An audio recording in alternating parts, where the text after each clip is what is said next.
متشکرم. بسم الله الرحمن الرحیم. با درود به روان پاک بنیانگذار انقلاب حضرت امام، به یاد شهیدانمان و با آرزوی طول عمر با عزت و برکت برای مقام معظم رهبری.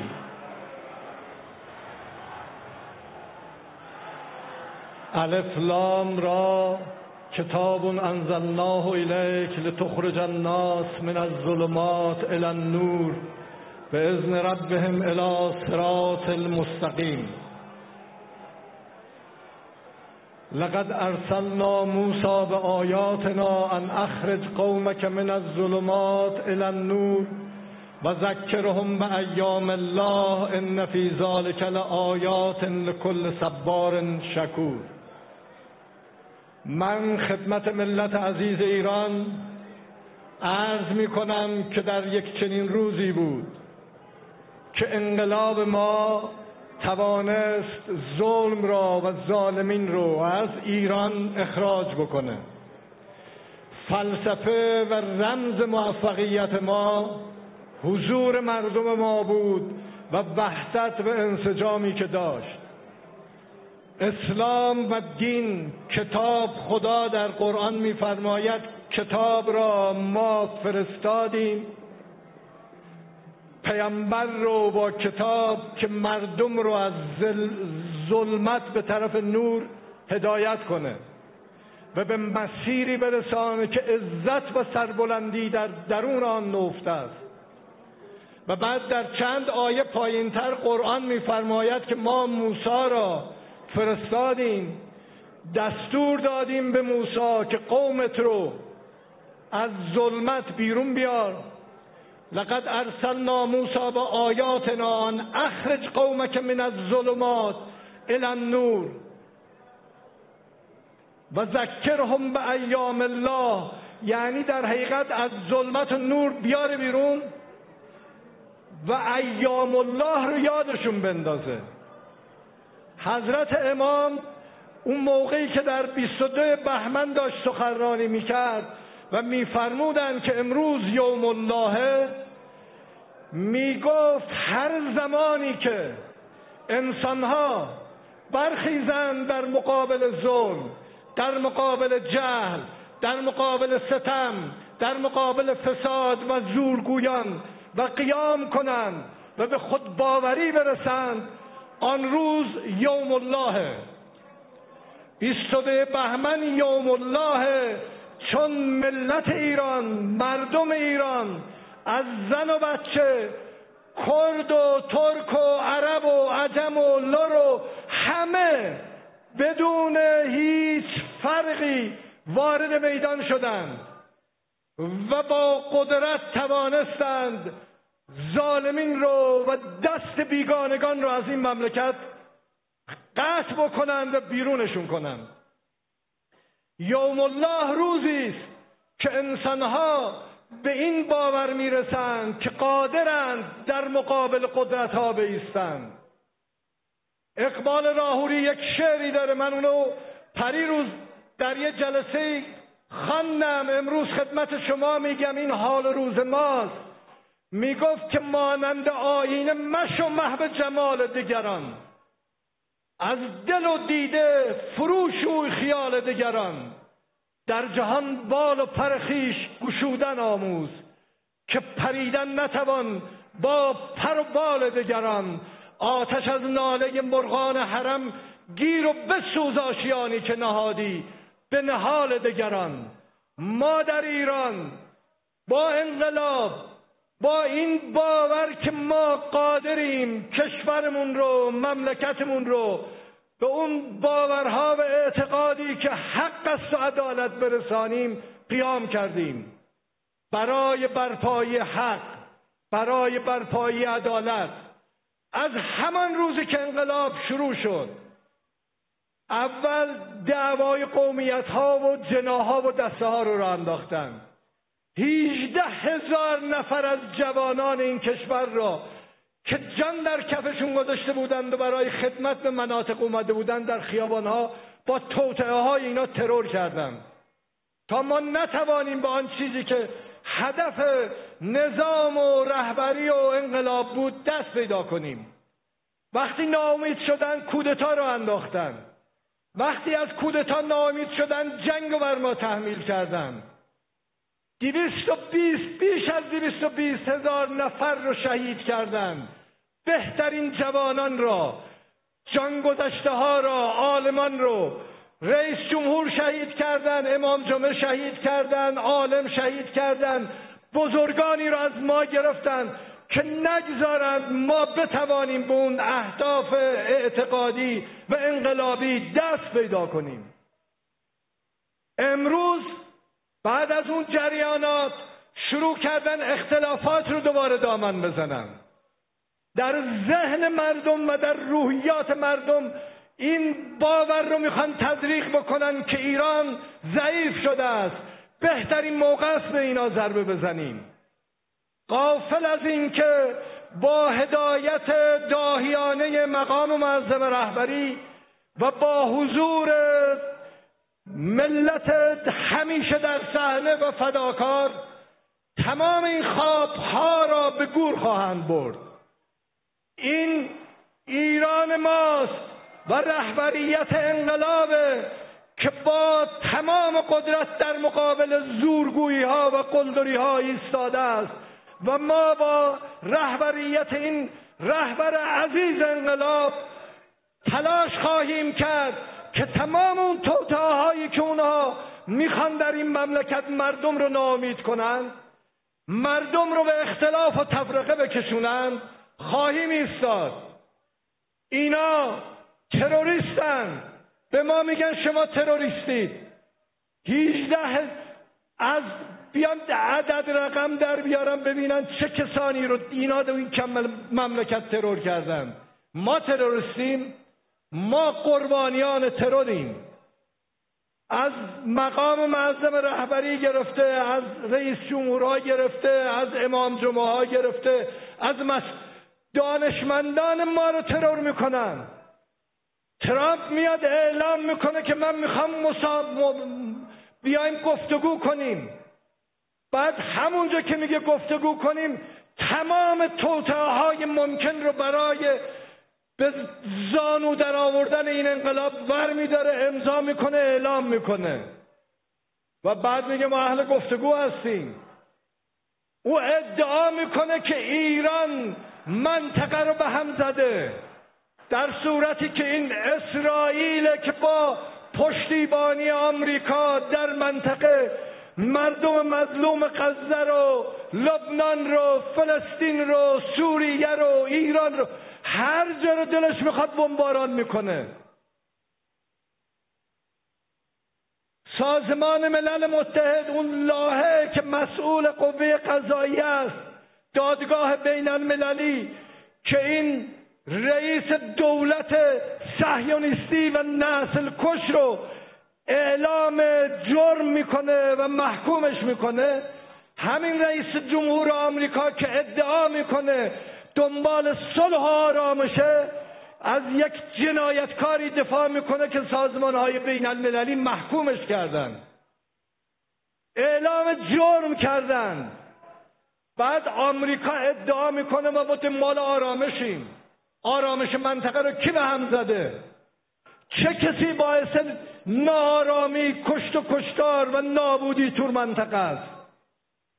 کدوم باوری، کدوم انسان آزاده‌ای در دنیا میپذیره که زنان را، بچه ها را، بیماران را شما بمباران کنید؟ مردید با مردها بجنگید، با جنگنده ها بجنگید، زن و بچه مردم رو زیر بمب‌های چندین تنی خودتون به کشتار، به شهادت میرسونید. شما انسانید؟ شما دم از صلح میزنید؟ ما که از اول اومدیم گفتیم اولا در کشور به دنبال وحدت و انسجام همه مردمیم. رمز موفقیت و پیروزی ما وحدت بود، همان چیزی که حضرت امام میفرمود، همان چیزی که مقام معظم رهبری بارها و بارها اعلام کرده. ما اگر در این کشور دست به دست هم بدهیم، با هم باشیم ما قادریم تمام مشکلات این کشور رو با کمک و پشتیبانی ملت حل کنیم و آمریکا و تمام اون توطئه‌هایی که داره نقشه کشی میکنه تا ما رو به زانو در بیاره باید خوابش رو ببینه. این تصور میکنه که میتونه ملت ایران رو و مردم رو در قبال اون تفرق افکنی هایی که داره به دنبالش در جامعه ایجاد کنه قادر ایران رو به زانو در بیاره. ما رو از مذاکره میگه ما میخوایم مذاکره کنیم. تو اگه اهل مذاکره بودی چرا این غلطا رو میکردید؟ میگه من دلم نمیخواد، ولی تمام راه ها رو در تمام زمینه ها میخواد ببنده، دارو رو، غذا رو، آب رو. غافل از این که یک عمر داره از این کارها میکنه. اگه میتونستن که تا حالا کرده بودن. مردم عزیز ایران، مشکل اگر هست ما مدیرانیم. ما به شما قول میدیم با تمام وجود در مسیر شهدا با رهبریت مقام معظم رهبری دست در دست هم تلاش خواهیم کرد تبعیض رو، بی‌عدالتی رو، فقر رو و مشکلاتی که وجود داره رو با همراهی و همدلی تولید کنندگان، صنعتگران، دانشمندان، اقتصادیون مملکت دست به دست هم خواهیم داد و این مشکلات رو با حول قوه خدا با رهبریت مقام معظم رهبری با قدرت حل خواهیم کرد. ما هیچ وقت در مقابل بیگانگان سرخم نخواهیم کرد. ما به دنبال جنگ نیستیم. اینا بودن وقتی ما اولین روزی که میخواستیم به قدرت برسیم شروع کردن در کشور ما در تهران اسماعیل هنیه رو ترور کردن، برای اینکه میترسند از وحدت و انسجام ما ایرانی‌ها. اینا به دنبال تفرقن، اینا به دنبال درگیری و دعوان. ما اگر دست به دست هم بتیم قطع و یقین بدانید همه این مشکلاتی که وجود داره حل خواهیم کرد. من به شما قول میدم با وحدت و انسجام تمام مشکلات موجود را خواهیم توانست یک به یک از بین ببریم، ولی اونا دارن کاری میکنن که ما نتوانیم به وحدت و انسجام برسیم. تمام نقشه هایی که اینا تحلیلگران خودشون در بحثاشون اعلام میکنن دارن منتظرن که در ایران چند دستگی ایجاد بشه و اینا سوار این امواج بشن و بعد توطئه‌ها و نیات پلید خودشون رو تو این کشور پیاده کنن و ما اجازه نخواهیم داد. با پشتیبانی و رهبریت داهیانه مقام معظم رهبری در مسیری که مقام ایشون نشون دادد با قدرت قدم برخواهیم داشت و تلاش خواهیم کرد که با همسایگان این سرزمین، این منطقه با برادری و با احترام متقابل زندگی کنیم. و همه کشورهای منطقه‌ای که در اینجاست بنده از پشت این تریبون اعلام میکنم همه اونا برادران ما هستند. همه اونا در سرزمین‌های خودشون مسلمانانی هستند که ما مسلمان‌ها با آنها برادریم. ما اگر از غزه دفاع میکنیم از مظلوم دفاع میکنیم. ما اگر فلسطین دفاع میکنیم از تجاوزی که یه عده از او سر دنیا اومدن و مردم را از سرزمین‌های خودشون اخراج کردن با از این مظلومین دفاع میکنیم. اگر میخوان تو منطقه صلح برقرار بشه ظلم و تجاوز و بیعدالتی رو ازش دفاع نکنن. از کسی که ترور میکنه تو این من راحت هر کسی رو میخواد در هر نقطه‌ای ترور میکنه و آمریکا اونجا ازش دفاع میکنه، بعد میاد اعلام میکنه ایران مسئول ناامنی تو منطقه است. ما مسئول ناامنی هستیم؟ ما که میخوایم با همه برادر بشیم. ما میدانیم که در جنگ و دعوا توسعه بی معنی است. در جنگ و دعوا رشد امکان پذیر نیست. اینا نمیخوان ما در صلح بمانیم تا مردم عزیز کشور ما لذت توسعه و راحتی رو بچشن. هی میخوان ما رو در جنگ درگیر بکنن تا نتوانیم به مشکلات موجود در کشور رسیدگی کنیم. این نقشه اوناست که میخوان ما مسلمان ها با هم بجنگیم تا اونا بتونن هر کاری دلشون خواست بکنن. میخوان دانشمندان ما رو بشناسن. میدونید چرا میخوان بشناسن؟ برای اینکه ترورشون کنن. این هر انسان آزاده و آگاهی که تو این مملکت هست چشم دیدنش رو ندارن. به دنبال اینن که اونها رو از بین ببرن یا بخرن، یا اگر نتونستن بخرن ترورشون کنن. این نقشه است که اونا دور ذهنشونه. یک سری از مغزهای ما رو طوری تربیت میکنن، طوری القا میکنن که این مملکت به درد شما نمیخوره. بعد اونور براشون میخوان فرش بحل کنن به اون طرف برن. اونایی هم که تو داخلن ماندن، باور دارن به ایران، به کشورشون، به سرزمینشون و از اینکه این سرزمین رو اونا بتونن تیکه تیکه بکنن، ایستادند و مقاومت میکنند و اجازه نمیدن. اونا رو میخوان بشناسند و ترور کنند. چطور که تا حالا بیشتر نخبه های ما رو، توانمنده های ما رو ترور کردن، الان هم تو نقشه ترورن. نقشه دعوا دارن، نقشه اختلاف دارن، نقشه تحریم دارن و تبلیغات دارن میکنن که مملکت در حال از بین رفتن، ضعیف شدن. ما قوی هستیم، ما قوی خواهیم ماند، با قدرت و با همت و با پشتیبانی مردم عزیز. ما خودمان را خدمتگزار شما مردم میدانیم.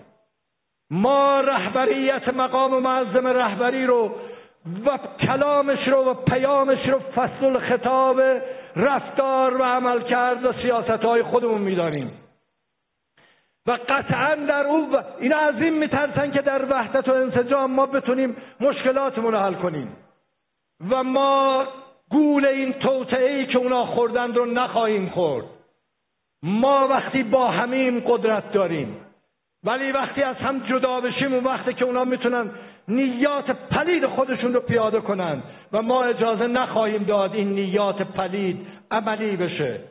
به شما قول میدم با تمام وجود برای خدمت به شما، به مردم عزیز ایران و برای ایجاد وحدت و انسجام تلاش خواهیم کرد و آنها بدانند، کسانی که صدای ما را میشنوند، ما را از شهادت نترسانند.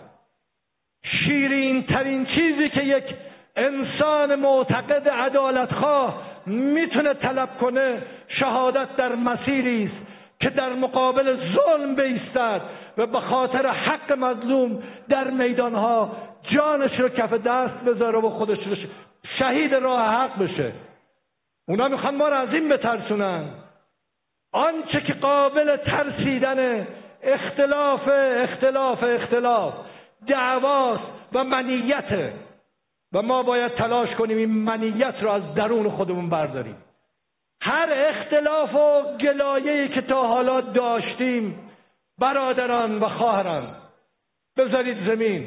امروز باید همه دست به دست هم بتیم و تحت فرمان مقام معظم رهبری و با انسجام و با کمک تمام معضلات رو با راهنمودهای ایشون و با به میدان آوردن متخصصین و کارشناسان و دانشمندان و تولید کنندگان و صنعتگران حل کنیم. لاله این چمن آلوده رنگ است هنوز، سپر از دست مینداز که جنگ است هنوز. ای که آسوده نشستی لب ساحل، برخیز که تو را کار به گرداب و نهنگ است هنوز. ما در یک جنگ تمام عیار اقتصادی هستیم. در جنگ تمام عیار اقتصادی باید مواظبت کنیم که ما رو در دامی نبرند که یه عده با احتکار، یه عده با به هم ریختن بازار و کارهایی که دارن میکنن ذهنیت مردم رو نسبت به انقلاب و مدیریت و رهبری خدشه‌دار کنن. با کمک شما، با دوراندیشی و سیاست و هماهنگی انشاءالله به حول قوه خدا از این بحرانها با قدرت خارج خواهیم شد دوباره و در آخر اعلام میکنم با تمام کشورهای همسایه مسلمان پیمان برادری میبندیم. اونا برادران ما هستند. رسول خدا وقتی مکه فتح شد اعلام فرمود که مسلم اخو المسلم مسلمون اخوان و هم ید واحد علی من سوا. مسلمان با مسلمان برادره، نفرمودند مؤمن با مؤمن برادره، فرمودند مسلمان با، یعنی همونایی که در مکه تازه تسلیم شده بودند، همونایی که تا دیروز مسلمونا را از خانه و کاشانهشون بیرون کرده بودند، همونایی که مسلمانان رو کشته بودند، وقتی تسلیم شدند و آمدند گفت حالا همتون با هم برادری و همتون ید واحدید برای در مقابل دشمنانتان. اعلام کرد خون هیچ کس رنگین تر از خون دیگری نیست، هیچ کی برتر از دیگری نیست. الناس من عهد آدم الی یومنا هذا که اسنان المشط لا فضل لعربی علی العجم ولا الاحمر علی الاسود الا بالتقوی. از زمان آدم تا الان هیچ فرقی بین سیاه و سفید، سرخ و سیاه، قرمز و نمیدونم اون یکی، هیچ فرقی بین عرب و عجم وجود نداره مگر با تقوا. و اونجاست که فرقها رو از بین، ما همه کسانی که در این ایران ما زندگی میکنن ما همه با هم برادریم، هیچ کدومون برتر از دیگری نیستیم. بیایید بر اساس این آیین و باور اعتقادی و بر اساس عدالت و حق تلاش کنیم که حقوق خودمون رو، حقوق قومیتمون رو، حقوق جنسیتمون رو، حقوق منطقمون رو عادلانه اعمال بکنیم، دست به دست هم بدیم و در مقابل فساد و فحشا و رانت و ظلم و جنایت بایستیم. همان گونه که حضور پیدا کرده اید ایستاده اید، خواهیم ایستاد و اگر قرار اتفاقی هم بیفته ما تا پای جان در خدمت به این مردم ماندیم، خواهیم ماند و به حول قوه خدا العاقبة للمتقین و السلام علیکم و رحمت الله و برکاته.